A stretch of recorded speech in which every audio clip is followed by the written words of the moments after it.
is just the toughest thing you could possibly think of to do in your head in a 13 to 15 mile course. Obstacles just to get you into the start corral. You've got to scale a wall, and then from there you've got to go through more scaling of walls, climbing towers, jumping into bodies of water. Is this an individual event or is this a team? I do none of those things waking up in the morning. Well,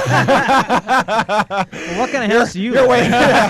You're waking up on the wrong side of the bed. Then I guess. tell you. I don't get up on that side, but I may never get up. Is this a team event or is this an individual? It is team, fully team. And so you can't just join up and think, I'm going to join. Well, you can't. You can sign up for the Tough Mudder and do it as an individual. Yeah. We're doing it as a team to raise money for Operation Breakthrough. Yeah, now tell me about that. You're looking for everyone in your team to come up with a couple grand. Yeah, $2,000 to put towards Operation Breakthrough, which is a local Kansas City charity. Yes, and they do a lot for kids. A lot of in local the Kansas City kids area, in like the area. Coat drives, food, all that good stuff. And basically, they do it's a daycare for people that are trying to bring themselves rise up. Yeah, basically.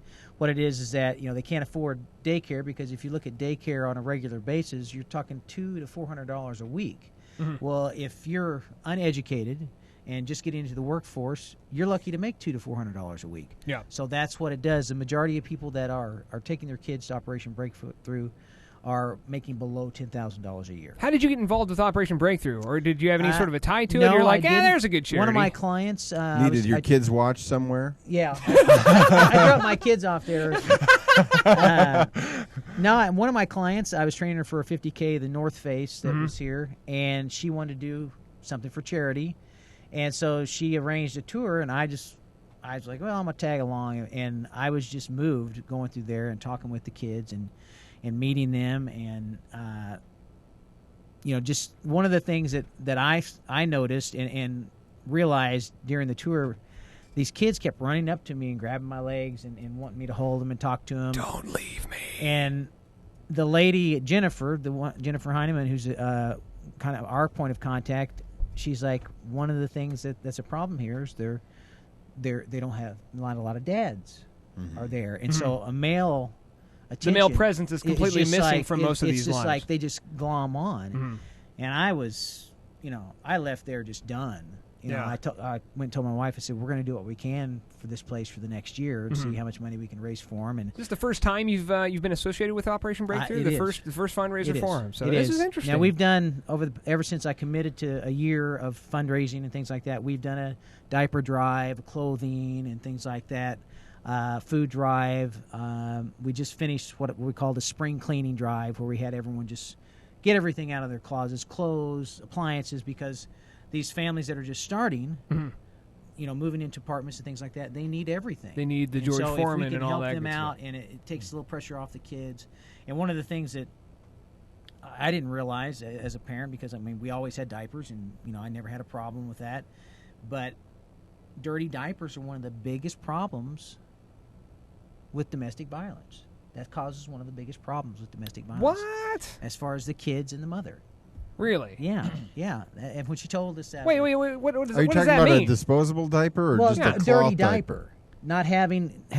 number one, who's going to change it? Okay, so there's a fight between the parents. And number two, having the availability of the diapers. Okay, because it is a cost that they've got to provide. Yeah. And so it's, But people lived without diapers for centuries. I'm with you.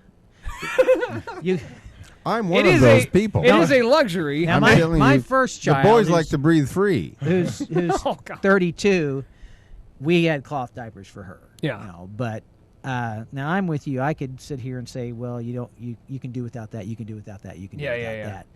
But I get a lot of heat for stuff like that. I understand. I understand. So my objective is just to help the kids. If and I do have kind of a callous attitude.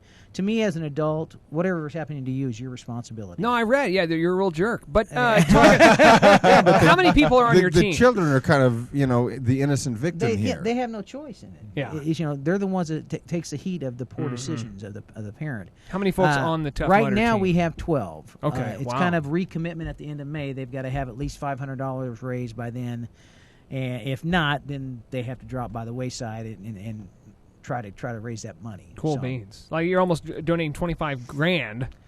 Well, that's what we hope. To Operation Breakthrough. That's what insane. we hope.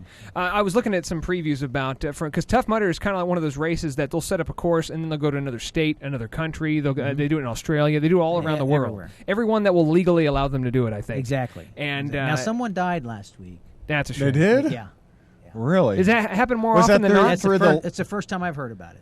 Do you still get to keep the $2,000 if any of the members of your? No. Hey, the money's raised. It's staying. It's done. It's done. That's awful. What they heart attack or no? Electrocution? The details were not there, but basically what happened, the plank, it's like a 20-foot tower that you jump off into. Mm-hmm. I'm assuming like 15 feet of water. I didn't touch the bottom when I jumped off of it. So, yeah. And I guess all of a sudden the guards looked over and there was a body floating, and they pulled it out. Good. And I read it on it was the news wow. end of last week. I'm so assuming this really is tough. This isn't just your average this is obstacle like a hell course. It's I mean, it's stuff that I didn't really even do in the Marine Corps. Mm-hmm. I mean, as far as... Would this be challenging to even a Marine? Oh, yeah. You think? Now, Marines wouldn't have any problem with it. But, yeah. It is a challenge. I mean, you've got to have great upper body strength. And the thing about it is that even if you don't do it as a team, it's almost impossible to do it by yourself. Because they've got some walls that are 18, you need somebody to give you a boost. You've got to boost up and things like that. And then lift up the next guy, pull it up. Gosh. So it's just the whole atmosphere was very, very giving. Yeah. A lot of camaraderie. Everyone was helping everyone. All right, so when we come back, let's talk a little about you train folks for marathons. You've been in over a dozen marathons yourself. 75. Yeah, over a dozen. Yeah. And so let's talk about the Boston Marathon. There's some new evidence tonight. We're not going to get into all of that, but I do want to find out how the running world is looking at these marathons now, and if they're just dropping out left and right. My wife is cringing right now because that's inching towards politics. Oh no.